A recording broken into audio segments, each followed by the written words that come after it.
तलाक दूंगी, लेकिन मेरी भी एक शर्त है। जब मैं रात को घर पहुंचा तो मेरी पत्नी ने खाना लगाया। मैंने उसका हाथ अपने हाथों में लिया और कहा, मुझे तुमसे कुछ ज़रूरी बात कहना है। मैं शांत बैठकर खाना खा रही थी।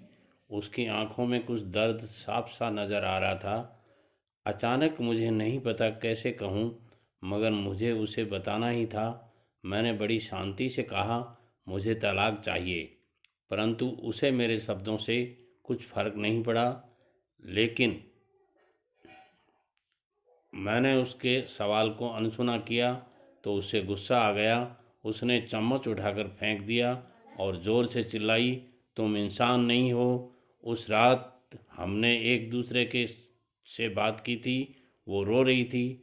मुझे पता था कि वो जानना चाहती थी कि आखिर ऐसा क्या हुआ जो हमारा रिश्ता टूटने के कगार पर आ गया। पर मेरे लिए उसके सवालों का जवाब दे पाना नामुमकिन था। मैं अब किसी और से प्यार करने लगा हूँ। अब मुझे उससे प्यार नहीं आ रहा है।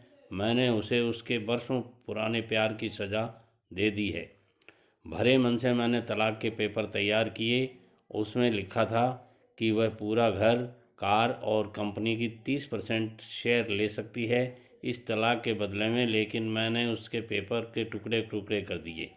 वो औरत, उसने मेरे साथ जीवन के 10 साल बिताए थे, आज अनजान बन गई थी और मुझे बहुत दुख हो रहा था, क्योंकि मैं किसी और से अपनी पत्नी से भी ज़्यादा प्यार करने लगा था। आखिरकार उसने सब्र का बांध टूट गया और वो फूट फूट कर मेरे सामने रोने लगी। मेरे लिए उसका रोना एक तरह से उसकी रिहाई की तरह ही था।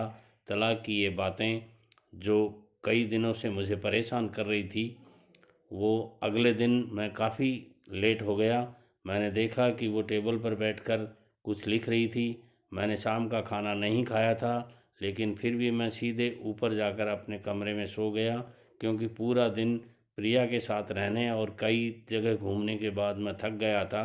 वो शायद रात को उसी टेबल पर लिखते लिखते सो गई थी। सुबह उसने तलाक देने की शर्तें बताई। वो मुझसे कुछ भी लेना नहीं चाहती थी, लेकिन उसे सिर्फ तलाक से पहले 1 महीने का समय चाहिए था। उसने आगाह किया कि इस महीने में हम दोनों वही पुराना वाला जीवन जिएं जितना संभव हो सके, क्योंकि आने वाले महीने में हमारे बेटे की परीक्षा है। वह नहीं चाहती थी कि हमारे टूटे रिश्ते का प्रभाव उसकी पढ़ाई पर पड़े, लेकिन मुझे भी ये ठीक लगा। मगर वो कुछ और भी चाहती थी। जैसे शादी के दिन उसे उठाकर अपने शयन कक्ष तक ले गया था, उसी तरह हर रोज़ 1 महीने तक मैं उसे शयन कक्ष से उठाकर मुख्य द्वार तक ले जाऊं।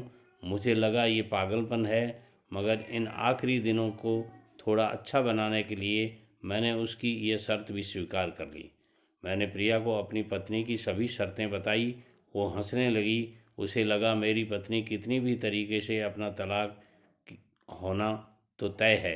मेरी पत्नी और मैं किसी से भी इस दौरान नहीं मिले थे, लेकिन उस दिन जब मैं उसे पहली बार उठाकर गेट तक ले गया तो हम दोनों काफ़ी अजीब महसूस कर रहे थे। पीछे से हमारा बेटा भी खिलखिलाकर खूब हंस रहा था। अगले दिन ये काम थोड़ा सामान्य और आसान हो गया। वह मेरे सीने से लगी थी और मैं उसकी खुशबू महसूस कर रहा था।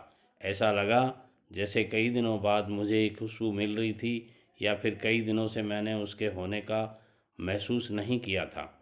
पहले जितनी उसमें वो कसाव नहीं था। चेहरे पर कुछ हल्की झुर्रियाँ नज़र आ रही थी और बाल भी सफ़ेद होने लगे थे। ये वही औरत थी जिसने अपने जीवन के 10 साल मुझे समर्पित किए थे। चौथे दिन जब मैंने उसे उठाया तो वो पुरानी रोमांस लौटाने लगी थी। पाँचवें और छठे दिन वो पुराना प्यार फिर जगाने लगी थी। मैंने प्रिया को इस बारे में कुछ नहीं बताया था। अब उसे उठाना मेरे लिए बहुत ही पसंद की बात हो गया था। एक दिन वह अपनी पसंद की साड़ी निकाल रही थी, लेकिन कुछ खास नहीं ढूंढ पाई। उसने सांस भरते हुए कहा कि उसके सारे कपड़े बड़े पड़ने लगे हैं। वह मुझे पता चला कि वह काफ़ी दुबली हो गई है, इसलिए मैं उसे आसानी से उठा पा रहा था। मेरे दिल को एक झटका सा लगा। उसने अपने दिल में काफ़ी सारा दर्द छुपा रखा था। पता नहीं कैसे मैं आगे बढ़ा और उसके सिर को छू कर देखा।